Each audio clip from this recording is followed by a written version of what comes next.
চলে যাব, আমাকে হত্যা করবে। আল্লাহর নবী বলেন, আলী রে, আমার মন বলে মদিনায় তোমার সাথে আমার দেখা হয়ে যাবে। জোরে বলেন সুবহানাল্লাহ। লা ইলাহা, জোরে লা ইলাহা, লা ইলাহা, লা ইলাহা ইল্লাল্লাহু মুহাম্মাদুর রাসূলুল্লাহ সাল্লাল্লাহু। আল্লাহ পাক সেটাই বলতেছেন, ওরা কাফেরেরা চায় আমার রাসূলের উপর আক্রমণ করে, আলেম ওলামার উপর আক্রমণ করে, তারপর কোরআনকে দুনিয়া থেকে মিটায় দিতে চায়, কোরআনের আওয়াজকে বন্ধ করে দিতে চায়, কিন্তু কশিনকালও সম্ভব হবে না। আমি আল্লাহ কোরআনের দায়িত্ব নিয়েছি, সমস্ত তামাম পৃথিবীটা আমার কোরআনের দায়িত্ব আমি ছড়িয়ে দেব, তাতে কাফেরদের কলিজার ভিতরে যত আঘাত লাগুক না কেন, ঠিক কিনা? দিনকে আমি আল্লাহ বিজয় করে দেব।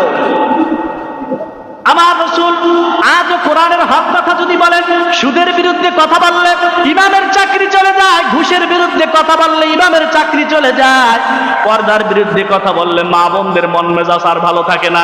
এই হুজুর তো আসলে ওই রকম না, একটু স্বাধীনভাবে চলাফেরা করব, কিন্তু সেটাও তো দেখি পারতেছি না, ঠিক কিনা? এখন আপনারা বলেন, আমি কি এই মানুষের ভয়ে হক কথা থেকে সরে যাব না হক কথা বলবো? জোরে বলেন, হক কথা বলবো না বলবো না? আপনারা হকের পক্ষে আছেন না? না,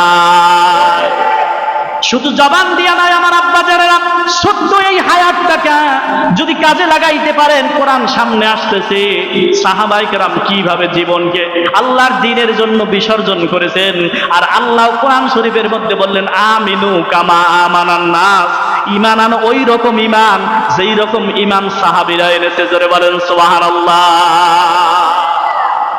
আমার ভাইয়েরা, এজন্য হকের পক্ষে থাকতে হবে আপনাকে।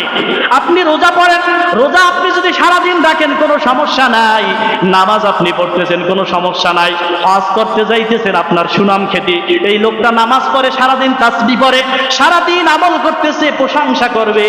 যখন নাকি সুদের বিরুদ্ধে কথা বলবেন, যখন ঘুষের বিরুদ্ধে কথা বলবেন, যখন দুর্নীতির বিরুদ্ধে কথা বলবেন, যখন চাঁদাবাজের বিরুদ্ধে কথা বলবেন, তখন কিছু লোকের এই কথা কানে লেগে যাবে। জোরে বলেন ঠিক কিনা?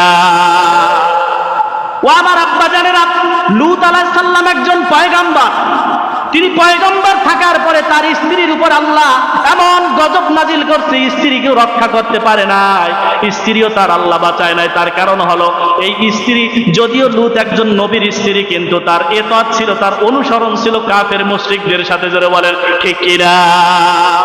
অনুরূপ ভাবে আপনার